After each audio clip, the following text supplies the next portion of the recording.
ایک سورہ فاتحہ سے جمیع ارواح المرحومین مومنین و مومنات شہداء اسلام علماء اعظام اپنے اپنے مرحومین کے لیے عنیان مجلس کے مرحومین کے لیے، ان مرحومین کے لیے جن کا کوئی فاتحہ پڑھنے والا نہیں، رحم اللہ من قرأ الفاتحہ۔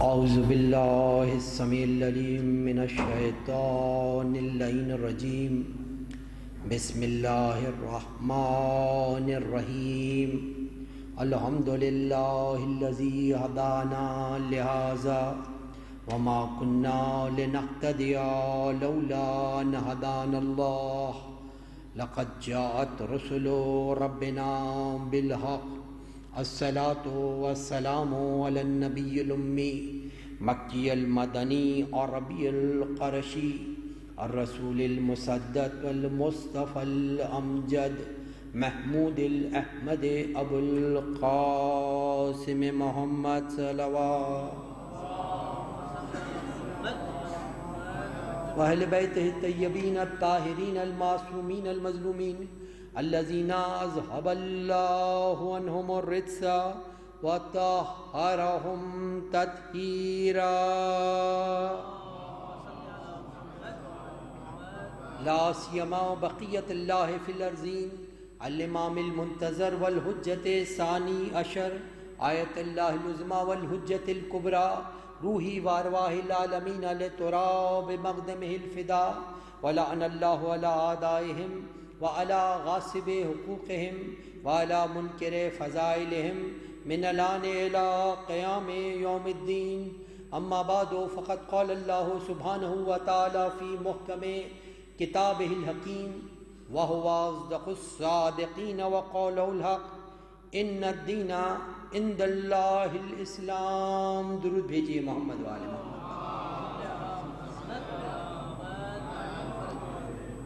سب سے پہلے میں اپنی جانب سے آپ تمام مومنین کی جانب سے، بانیان جشن کی جانب سے، منتظمین کی جانب سے، اپنے زمانے کے امام کی خدمت میں ان کے جد امجد حضرت امام علی بن موسی رضا علیہ السلام کی ولادت باسعادت کی مبارکباد پیش کرتا ہوں اور دعا گو ہوں کہ خداوند کریم اس جشن مسرت کو ہمارے لیے خیر و برکت کا باعث قرار دے۔ درود بھیجیے محمد وآل محمد۔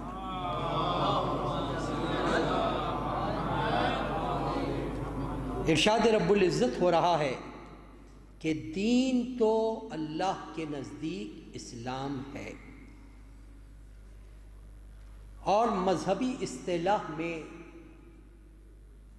دین ان اصول، قواعد اور عقائد سے عبارت ہے، یا ان سے نتیجہ لیا جاتا ہے کہ جو انسان کی دنیاوی اور اخروی سعادت اور خوش بختی کا باعث بن سکتا ہے اگر اس پر عمل کیا جائے۔ اب دین کو ہم کیوں منتخب کرتے ہیں، یا دین کو انسان عقلی طور پر دین پر عمل کیوں کرتا ہے؟ دیکھیے، انسانیت کی فلاح کے لیے 3 طریقے ہیں جو دنیا میں رائج ہوئے: اخلاق ہے، قانون ہے اور دین ہے۔ ان کا مقصد اخلاق اور قانون کا بھی یہی ہے کہ انسانیت کی فلاح کے لیے، ان کا دعویٰ جو ہے کہ ہم انسانیت کی فلاح کے لیے آئے ہیں، اور ہمارا مقصد یہ ہے کہ لوگ بھلائی کے نزدیک آئیں اور برائی سے دور ہوں۔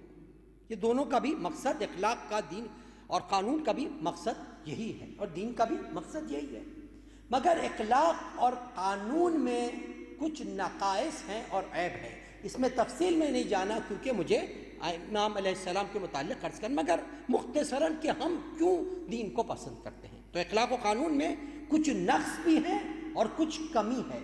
سب سے پہلی کمی جو اخلاق کی ہے کہ معلمین اخلاق، جنہوں نے اخلاق کے اصول مرتب کیے ہیں، اخلاق کے اصول بنائے ہیں، وہ عقلی طور پر کامل نہیں تھے، ان کی عقل منزل کمال پر نہیں تھی، کافر نہیں تھی۔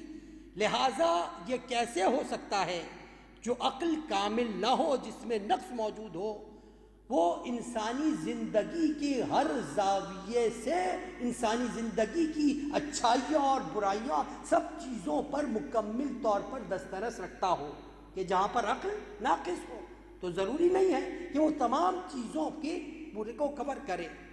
اور دوسری چیز اخلاق کے اندر یہ ہے کہ اخلاق کے جو معلمین ہیں، بنانے والے ہیں، وہ خود ہوا و ہوس سے بری نہیں ہیں، وہ خود اس دنیا کے بندے ہیں جہاں پر شہوت ہائے نفسانی بھی موجود ہے۔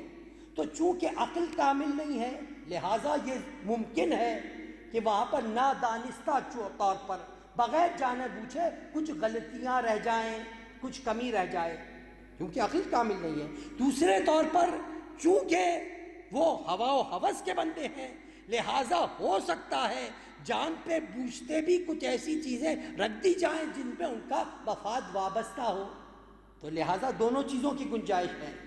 اس بات کی بھی گنجائش ہے کہ جانتے بوجھتے بھی غلطی ہو جائے، اور اس بات کی بھی گنجائش ہے کہ بغیر جانے بوجھے بھی چونکہ عقل کامل نہیں ہے کہ اس میں کچھ کمی رہ جائے۔ اور تیسری بات یہ ہے کہ اخلاق کے اندر قوت محرکہ نہیں ہے، کہ انسان اخلاقیات پر عمل کرے، کوئی ایسی چیز نہیں ہے جو اس کو تحریک دے، جو اس کو کہے کہ تم اس پر عمل کرو، اسے مجبور کرے یا اس کے آگے بڑھائے، کوئی ایسی محرک اخلاقیات میں نہیں پائی جاتی۔ اور چوتھی کمی جو اخلاقیات میں ہے، وہ کمی یہ ہے کہ اخلاق کے معلمین جنہوں نے اخلاق کی تبلیغ کی، وہ خود اپنے اصول اخلاق کا نمونہ بن کر پیش نہیں ہو سکتے۔ ان سے کہا جائے کہ اب تاریخ اس بات کی گواہ ہے کہ ان سے کہا جائے تم نے یہ اخلاق کے اصول پیش کیے ہیں، تم خود اپنی زندگی میں اس کو امپلیمنٹ کر کے بتاؤ تاکہ لوگ دیکھیں کہ ہاں یہ اصول اخلاق کا معلم ہے اور اس کو اس طریقے سے امپلیمنٹ کیا جاتا ہے۔ تو تاریخ گواہ ہے کہ اخلاق کا کوئی بھی معلم اپنے بنائے ہوئے اصولوں پر بھی مکمل طور پر اس کا عمل نہیں ہو سکا، تو پھر عمل کر کے نہیں بتا سکے۔ تو یہ اخلاقیات میں کمی ہے، جہاں پر جانتے بوجھتے بھی غلطی کا امکان ہے، چونکہ عقل کامل نہیں ہے، بغیر جانے بوجھے بھی غلطی کا امکان ہے، ہوا ہوس موجود ہے، اور پھر خود معلمین اخلاق اپنے اخلاق کے لیے نمونہ عمل بن کر پیش نہیں ہو سکتے۔ یہی کمی قانون میں بھی ہے، قانون میں بھی قوت محرکہ کی کمی ہے۔ قانون نے مقرر کر دیا کہ جو شخص اس جرم کو انجام دے گا اس کی یہ سزا دی جائے گی۔ جب تک قانون کا ڈر ہے، ہو سکتا ہے لوگ نہیں کریں، اس کے پیچھے لوگ وہی کام انجام دے رہے ہیں اور دیتے چلے جائیں گے، کیونکہ قوت محرکہ کی کمی ہے۔ دوسری بات یہ ہے کہ قانون بنانے والے بھی چونکہ عقلی طور پر کامل نہیں تھے، ان کی عقل کامل نہیں تھی، لہٰذا اخلاق کے اصول، درود بھیجیے محمد و آل محمد پر۔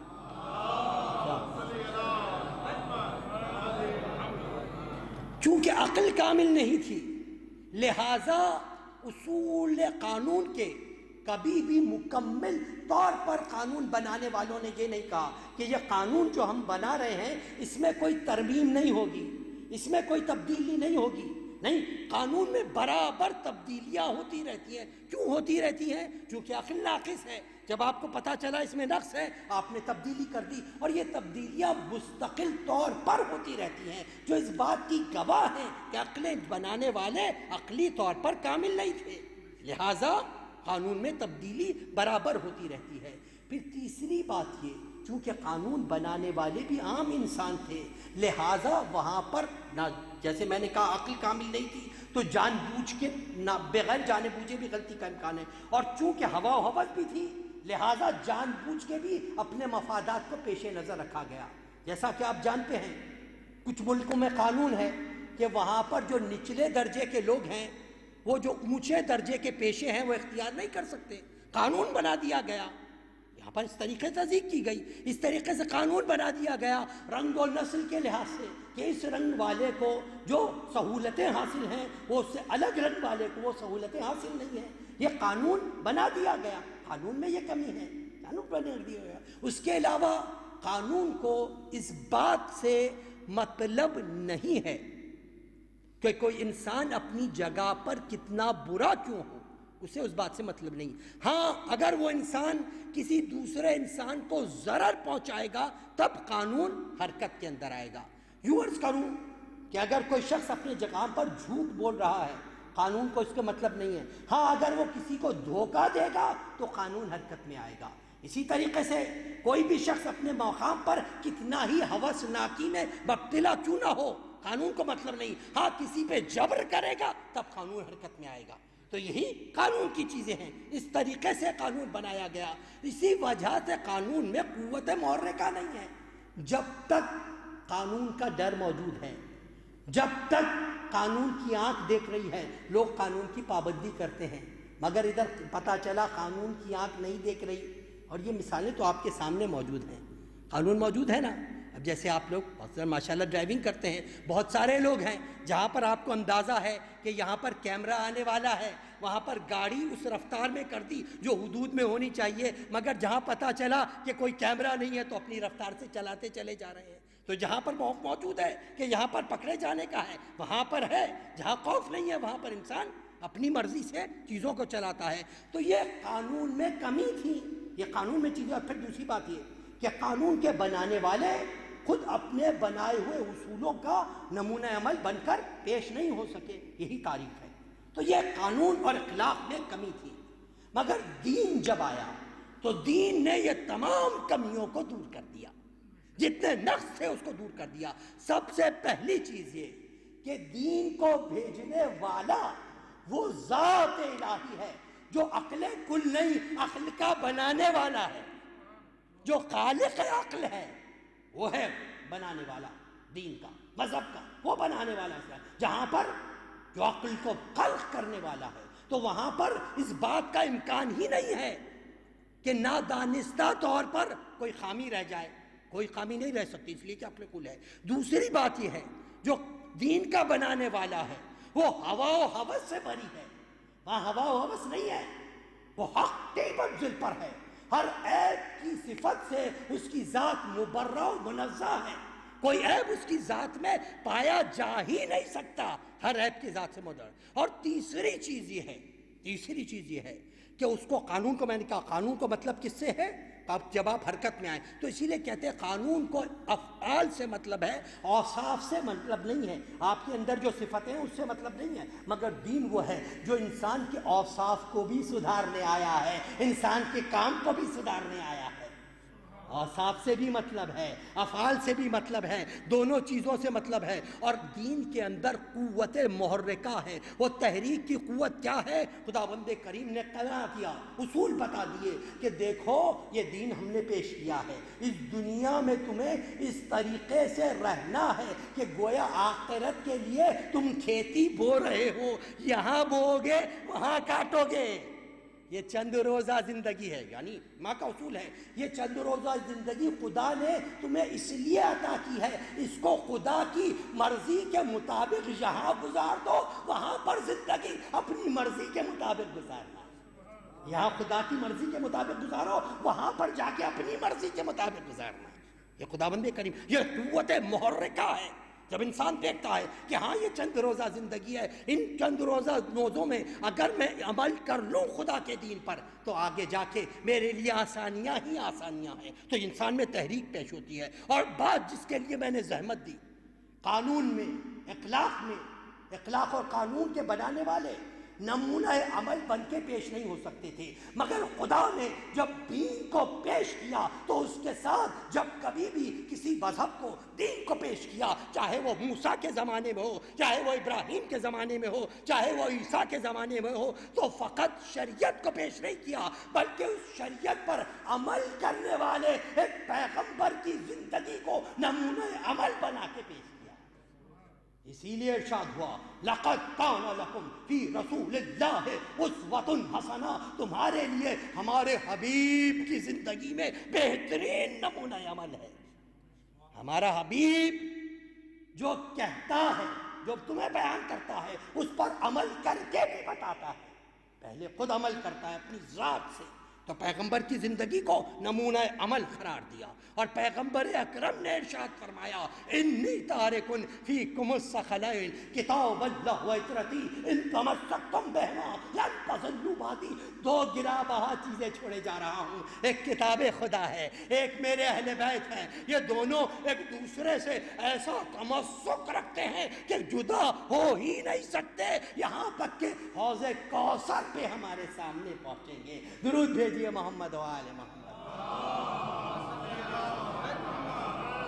تو یہ قرآن و اہل بیت کی منزل، پہلے قرآن کے ساتھ رسول اکرم تھے، پیغمبر بتا رہے ہیں میں جا رہا ہوں تو قرآن کو لاوارث نہیں چھوڑ رہا، پہلے میں ساتھ تھا، اب میرے افراد اہل بیت ساتھ ہوں۔ تو اب کون ساتھ ہو؟ کون ساتھ ہو؟ قرآن کے ساتھ اہل بیت ہے۔ تو کیسا ہونا چاہیے اہل بیت کو؟ اگر قرآن کا یہ دعویٰ ہو وَلَا رَدْبٍ وَلَا يَابِسٍ إِلَّا فِي كِتَابِ مُبِينٍ، کوئی خشک و تر ایسا نہیں کہ جس کا ذکر کتاب مبین میں نہ ہو، تو امام ایسا ہو جس کے لیے آیت بڑھ کر گواہی دے كُلُّ شَيْءٍ أَحْصَيْنَاهُ فِي إِمَامٍ مُبِينٍ، ہر شے کے علم کا احصاء ہم نے امام مبین میں کر دیا۔ یہ امام مبین کون ہے؟ اسی کو سمجھایا میرے آپ کے مولا واقع حضرت امام علی ابن موسی رضا علیہ السلام۔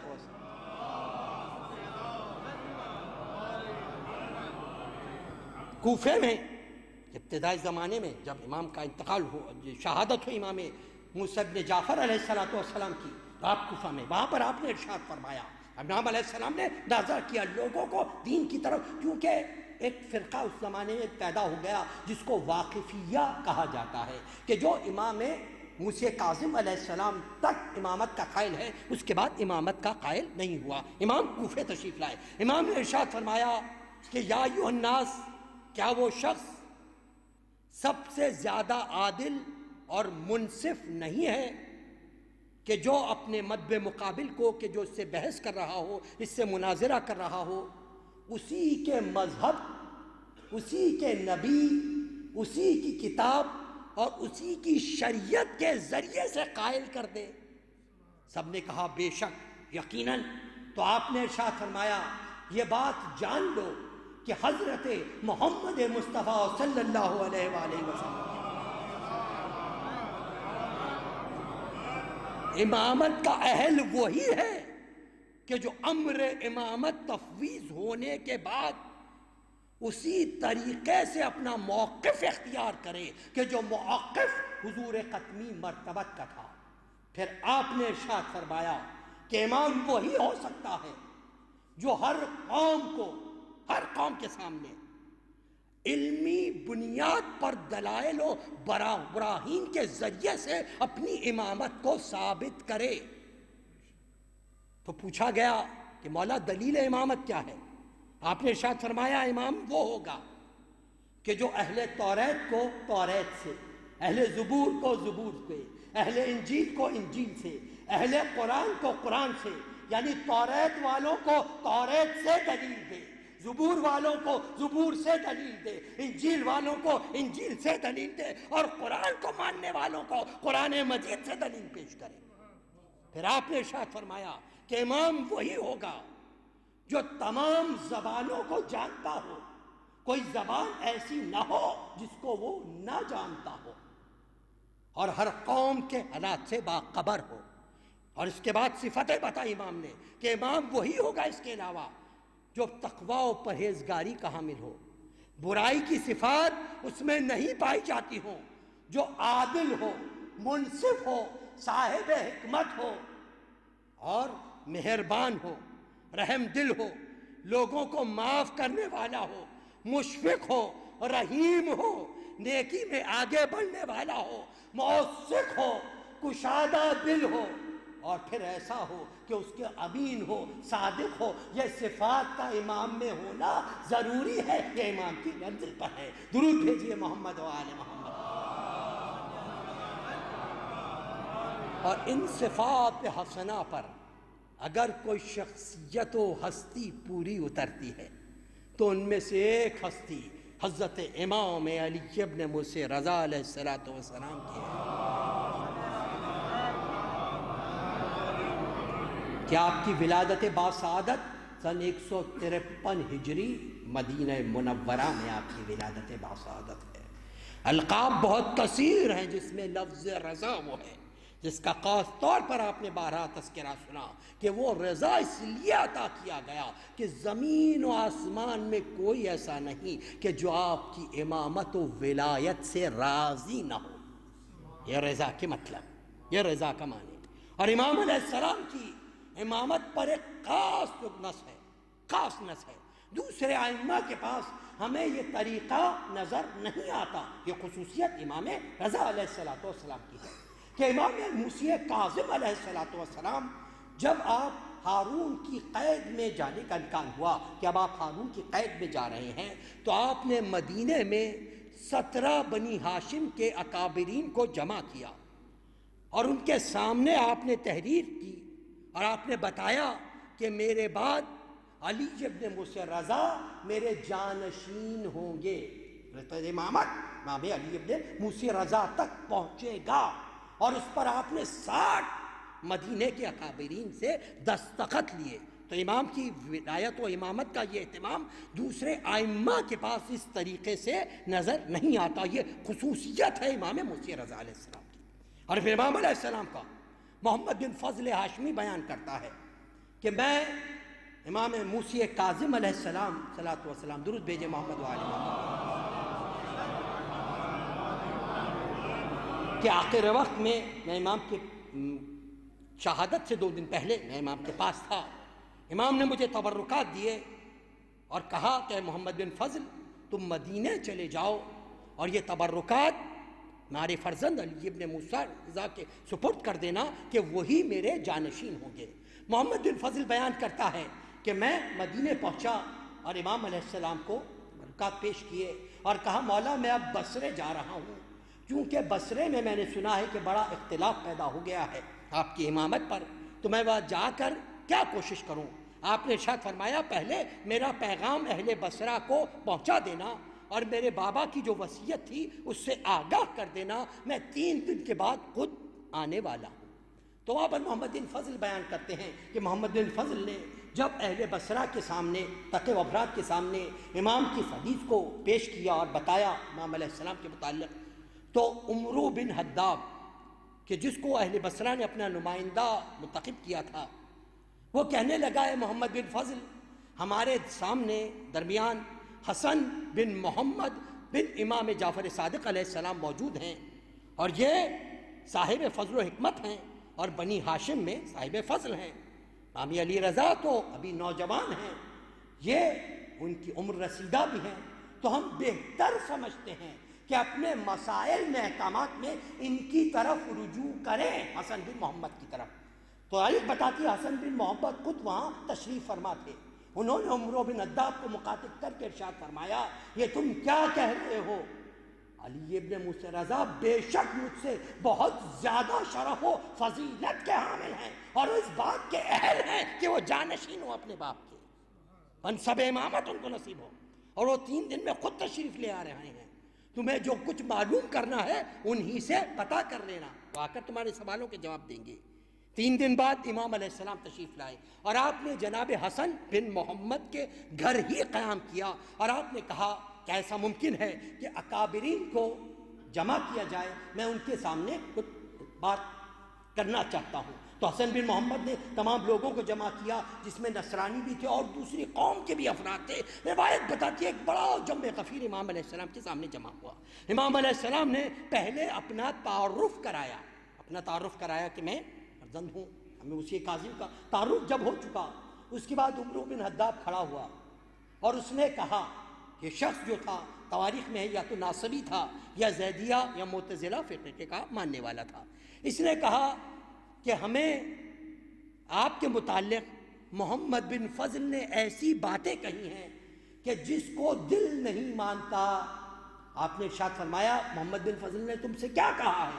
کہا محمد بن فضل نے ہم سے بیان کیا ہے کہ آپ ہر زبان اور اس کی لغت کو جانتے ہیں، ہر قوم کی زبان سے آگاہ ہیں۔ آپ نے ارشاد فرمایا بے شک محمد بن فضل نے بالکل صحیح کہا ہے اور اس کا ثبوت میں ابھی دیے دیتا ہوں۔ پھر آپ نے اشارہ کر کے ارشاد فرمایا میرے سامنے جو افراد موجود ہیں ان میں وہ شخص رومی ہے، ان سے تعلق ہے، فلاں شخص ترکی کا رہنے والا ہے جس کی زبان ترکی کی ہے، فلاں شخص ایران سے آیا ہے جس کی زبان فارسی ہے، یہ شخص ہندی ہے جو ہندی زبان بولتا ہے۔ پھر آپ نے ان سے مخاطب ہو کر ارشاد فرمایا کہ تم کو چاہیے اپنی زبانوں میں مجھ سے سوال کرو تاکہ میں اس کا جواب دوں گا انشاءاللہ۔ ان تمام لوگوں نے اپنی اپنی زبان میں امام علیہ السلام نے سے سوال کیے، اور امام علیہ السلام نے ان تمام کا ان کی زبانوں میں اس طریقے سے جواب عنایت کیا کہ وہ سب بول اٹھے، یبنا رسول اللہ، ہم نے اہل زبان ہوتے ہوئے اپنی زبان کو اتنا بہتر ادا نہیں کر سکتے جتنا آپ ادا کر رہے ہیں، جتنا آپ نے بیان کیا۔ درود بھیجئے محمد و آلہ۔ یہ امام کا شرف و فضیلت ہے، یہ امام کا مقام و مرتبہ ہے۔ پھر امام علیہ السلام نے عمر بن حداب کے مخاطب ہو کر ارشاد فرمایا کیا میں تجھے اس امر کی خبر دوں کہ جو چند روز میں ہونے والا ہے؟ اس نے کہا وہ کیا امر ہے؟ آپ نے ارشاد فرمایا کہ تو ان قریب اپنے رشتہ دار کا خون کرنے والا ہے، تیرے جان پہ آنے والا ہے۔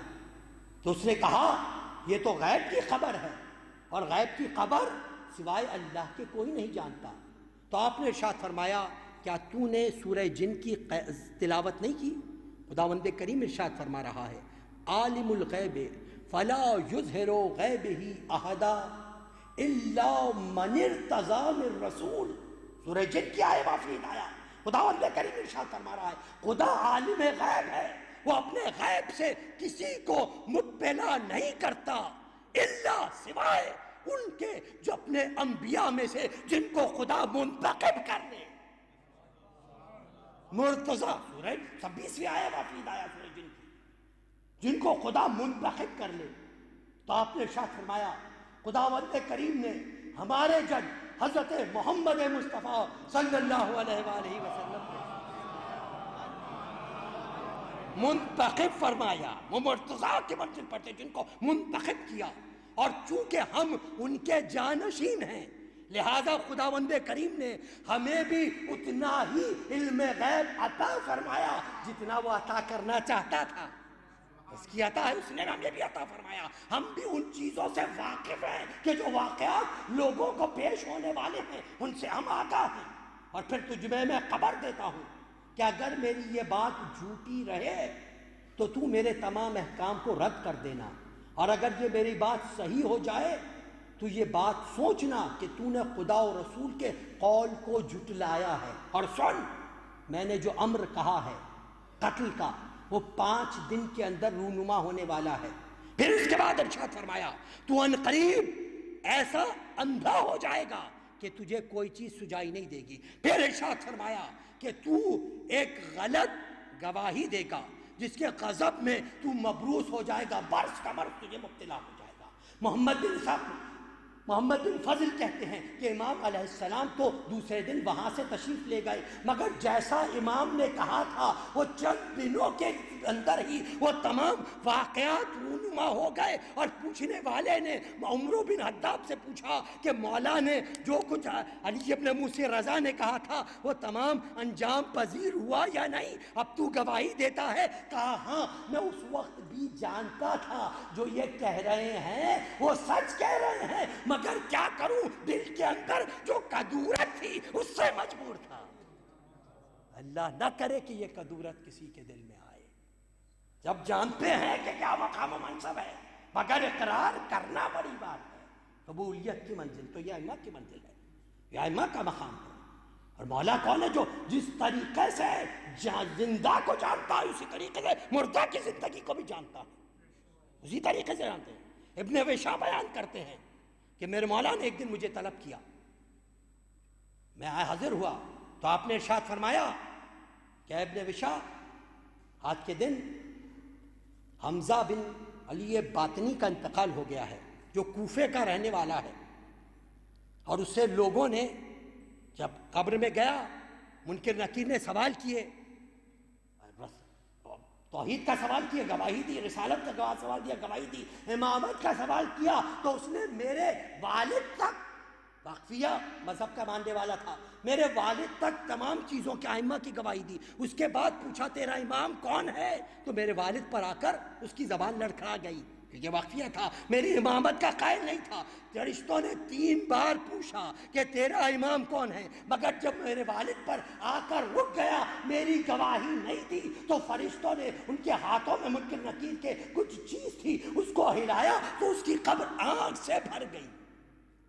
راوی کہتا ہے ابن وشا کہ میں نے مولا نے جو دن بتایا تھا میں نے اس کو نوٹ کر لیا اپنے بات. یہ تو بات مدینے کی تھی. میں فوراً کوفے گیا. جب کوفے جا کر میں نے تحقیق کی تو پتہ چلا اس نام کا آدمی اسی دن دنیا سے گیا تھا اور اسی رات کو دفن ہوا تھا.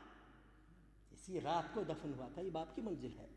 اور امام علیہ السلام موسیٰ بن یسار کا بیان ہے کہ میں ایک مرتبہ جب مولا طوس کے لیے جا رہے تھے، ماننے والوں کی کیا شرف و منزلت ہے، جب مولا طوس کے لیے تشریف لے جا رہے تھے، میں بھی مولا کے رکاب تھا، ساتھ تھا. ناگا ایک صنف رونے کی صدا بلند ہوئی. امام علیہ السلام نے پوچھا دیکھو کہ کیا ماجرا ہے. میں نے کہا مولا کوئی میت ہے جس کو لوگ کاندھا دے کر لے جا رہے ہیں. مولا نے جب جد کو دیکھا، مولا فوراً گھوڑے سے اتر گئے اور آپ نے آ کر اس کو میت کو کاندھا دیا اور اس کے ساتھ ساتھ چلنے لگے. پھر آپ نے مجھ سے مخاطب ہو کر ارشاد فرمایا، اے موسیٰ یہ بات یاد رکھو کہ کوئی شخص اگر ہمارے کسی دوست کی میت کو کاندھا دے یا اس کے ساتھ ساتھ چلے، خداوند کریم اس کے گناہوں کو معاف کر دیتا ہے، اس کے گناہوں کو بخش دیتا ہے. پھر اس کے بعد مولا ساتھ ساتھ چلتے رہے یہاں تک کہ جب قبر کے نزدیک اس کی میت کو رکھا گیا اور اس کو دفن کرنے کے لیے تابوت سے نکالا گیا، مولا نے اس کے سینے پر ہاتھ رکھ کے کہا، اس کا نام لے کر، اے فلاں ابن فلاں تجھے جنت کی بشارت ہو. اب اس کے بعد تجھے کوئی زحمت ہونے والی نہیں ہے. میں حیران رہ گیا، مولا آپ اس کو جانتے تھے؟ حالانکہ آپ اس سے پہلے اس جگہ سے نہ تو گزرے ہیں نہ آپ کا آنا ہوا ہے. آپ نے ارشاد فرمایا، اے موسیٰ امام وہی ہوتا ہے جو اپنے ماننے والوں کے تمام حالات سے آگاہ ہو. خدا کی خدا کی قسم ہر صبح و شام ہمارے دوستداران کے اعمال ہمارے سامنے پیش ہوتے ہیں، ہمارے سامنے پیش ہوتے ہیں. یہ امام کا مرتبہ ہے، یہ امام کا مقام و منزلت ہے. اور کون امام؟ وہ امام کہ جو ہر شے سے آگاہ ہو، اور وہ رحیم و کریم امام. امام نے بتایا کس طریقے سے. امام علیہ السلام سلمان بن زید بیان کرتے ہیں کہ ہم بیٹھے ہوئے تھے مولا کے ساتھ شرف میں، کہ ایسے میں ایک بلند قامت شخص محفل میں آیا اور اس نے آ کر کہا کہ مولا میں آپ کا دوستدار ہوں، آپ کا محب ہوں، آپ کے والد کا بھی محب ہوں، اور میں حج کر کے آ رہا تھا کہ میرا زاد راہ ختم ہو گیا. اب میں کچھ زاد راہ نہیں رکھتا، اپنے وطن کو واپس جانا ہے. تو آپ اگر مجھے عطا کر دیں گے تو میں چونکہ میرا وطن میں بہت اچھے حال سے ہوں، یا میں وطن میں جا کر آپ جیسا کہیں گے یا تو آپ کی طرف سے وہ صدقہ کر دوں گا یا واپس کر دوں گا. امام علیہ السلام نے ارشاد فرمایا اچھا خدا تم پر رحم کرے، بیٹھ جاؤ. وہ بیٹھ گیا. کچھ دیر بعد جب سب لوگ چلے گئے تو امام نے کہا میں کچھ دیر میں حجرے سے آتا ہوں. یہ کہہ کر آپ حجرے کے اندر تشریف لے گئے اور اس کے بعد کچھ لمحے کے بعد حجرے سے فقط اپنے ہاتھ کو آپ نے نکالا اور کہا وہ مرد خراسانی کہاں ہے؟ وہ آگے آیا. امام علیہ السلام نے کہا یہ 200 درہم ہیں، یہ لے جاؤ اور یہ ہماری طرف سے تبرک سمجھنا اور اس کو صدقہ دینے کی ضرورت نہیں. اب تم اس طریقے سے چلے جاؤ کہ نہ میں تم کو دیکھوں نہ تم مجھے دیکھو. سلمان بیان کرتے ہیں مولا جب تشریف لائے ہم نے پوچھا مولا آپ نے اسے قطیر رقم عنایت فرمائی، اتنی بڑی رقم آپ نے عنایت فرمائی، تو پھر آپ یہ کیوں کہہ رہے تھے کہ نہ تم مجھے دیکھو نہ وہ مجھے دیکھے؟ امام علیہ السلام نے ارشاد فرمایا کہ میں اس بات سے ڈرتا تھا اس بات سے کہ سوال کی وجہ سے اس کے چہرے پر جو ندامت یا خوف کے آثار ہیں کہیں میں اس کے چہرے کو اس حالت میں نہ دیکھ لوں. اللہ اکبر، یہ شیوم و شفیق منزل ہے۔ اور پھر آپ نے ارشاد فرمایا کیا تم نے اللہ کے رسول کی حدیث نہیں سنی، جو رازداری کے ساتھ صدقہ دے یا خیرات دے یا کسی کو عطا کرے اسے 70 حج کا ثواب خدا عطا کرتا ہے، 70 حج کا ثواب عطا کرتا ہے۔ یہ امام علیہ السلام کی منزل ہے۔ اور کیا کہنا امام علیہ السلام، تقوی اور قربات کی منزل پر کیا ہے۔ ایک مرتبہ ایک شخص نے کہا امام کے دربار میں کہ آپ فضل و شرافت کے لحاظ سے، والدین کے لحاظ سے فضل و شرافت میں آپ کے والدین سب سے افضل ہیں، آپ ان کی نسل سے ہیں۔ تو آپ نے ارشاد فرمایا یقیناً صحیح ہے، مگر میرے آباء و اجداد کا شرف و فضیلت ان کے آباء و اجداد کی وجہ سے نہ تھا، بلکہ ان کے تقوی اور پرہیزگاری کی وجہ سے تھا۔ یہ تقوی و پرہیزگاری ہے جس کی وجہ سے ہم شرف و منزلت پر ہیں۔ ایک شخص نے کہا کہ بے شک آپ دنیا میں سب سے بہتر و برتر ہیں۔ آپ نے ارشاد فرمایا قسم نہیں کھانا، مجھ سے برتر وہ ہو سکتا ہے جو مجھ سے زیادہ صاحب تقوی اور خدا کی اطاعت کرنے والا ہو، وہ بہتر ہو سکتا ہے۔ ارشاد فرمایا کیا تو نے آیت نہیں پڑھی، ان اکرمکم عند اللہ اتقاکم، تم میں بہتر وہی ہے جو صاحب تقوی ہے، جو تقوی کی منزل ہو اسی میں جو سب سے بہتر ہو وہی سب سے افضل و برتر ہے۔ یہ امام علیہ السلام کی منزل۔ اور امام علیہ السلام کھجور سے فرماتے تھے، آپ کی پسندیدہ غذاؤں میں سے تھا۔ تو کسی نے پوچھا فرزند رسول آپ کو کھجور بہت پسند ہے، آپ نے ارشاد فرمایا بے شک ہمیں بہت پسند ہے، کیونکہ یہ اللہ کے رسول کی پسندیدہ غذا تھی، اور ائمہ میں سے سب میرے والد تک سب اس کو پسند کرتے ہیں۔ اور ہمارے شیعہ جو ہماری فاضل طینت سے پیدا کیے گئے ہیں وہ بھی اس کو پسند کرتے ہیں، جبکہ ہمارے دشمن اس سے جو نکالی گئی نشے کی چیز ہوتی ہے اس کو پسند کرتے ہیں۔ یہ کھجور کی منزل ہے، اور کھجور کا ایک مشہور واقعہ اور اس کے بعد کے لیے دعا۔ امام علیہ السلام یہ امام کی منزل ہے، یہ امام کا مقام ہے۔ علی بن حبیب بیان کرتے ہیں کہ میں نے خواب میں اللہ کے رسول کو دیکھا، جو واقعہ ہے، اگر تبارکاً عرض کرتے چلو۔ علی بن حبیب میں کہتے ہیں کہ میں نے خواب میں اللہ کے رسول کو دیکھا کہ وہ ہماری جو مسجد ہے وہاں پر تشریف لائے ہیں۔ میں آگے بڑھا، میں نے اللہ کے رسول کو سلام کیا، پیغمبر نے سلام کا جواب دیا، اور آپ کے سامنے ایک طبق رکھا ہوا تھا جس میں کھجوریں موجود تھیں۔ اللہ کے رسول نے ایک مٹھی بھر کھجور مجھے عنایت کی، میں نے ان کو گنا تو وہ 18 نکلیں۔ میں نے یہ خیال کیا کہ میں 18 سال زندہ رہوں گا۔ کچھ دن گزرے، حضرت امام علی بن موسی رضا علیہ السلام ہمارے شہر میں تشریف لائے، اور آپ نے اسی مسجد میں قیام کیا جس میں خواب میں نے اللہ کے رسول کو دیکھا تھا، اور آپ اسی جگہ تشریف فرماتے جہاں پر خواب میں نے اللہ کے رسول کو دیکھا تھا، اور اسی طریقے سے کھجور کا طبق آپ کے سامنے موجود تھا۔ میں آگے بڑھا، میں نے سلام کیا، اور میں نے دیکھا فرزند رسول نے بھی ایک مٹھی کھجور اٹھا کے مجھے عنایت کیے۔ میں نے جب ان کو شمار کیا وہ بھی 18 نکلے،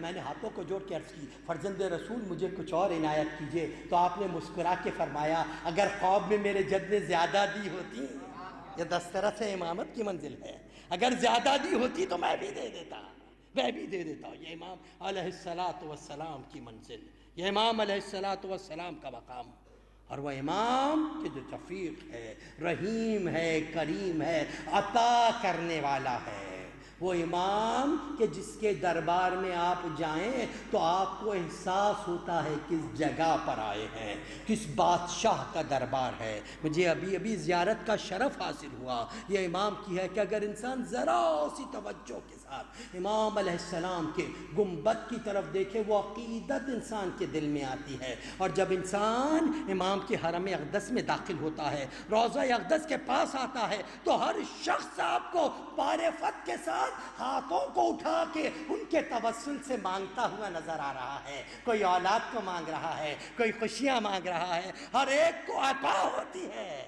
یہ وہ در ہے جہاں سے ہر ایک کو اس کی وسعت کے مطابق عطا کیا جاتا ہے، اور خدا کی قسم ان حروم مقدس میں جتنا انسان خدا کے قریب آپ کو محسوس ہوگا ہوگا اور جگہ پہ محسوس ہی نہیں ہوگا۔ یہ حرم اقدس کا ہے، ان کے توسل سے وسیلے سے دعا کی جاتی ہے تو وہ قبولیت کی شرف حاصل کرتی ہے۔ ایک بند اور اس کے بعد آپ کے لیے دعا، درود بھیجئے محمد و آل محمد۔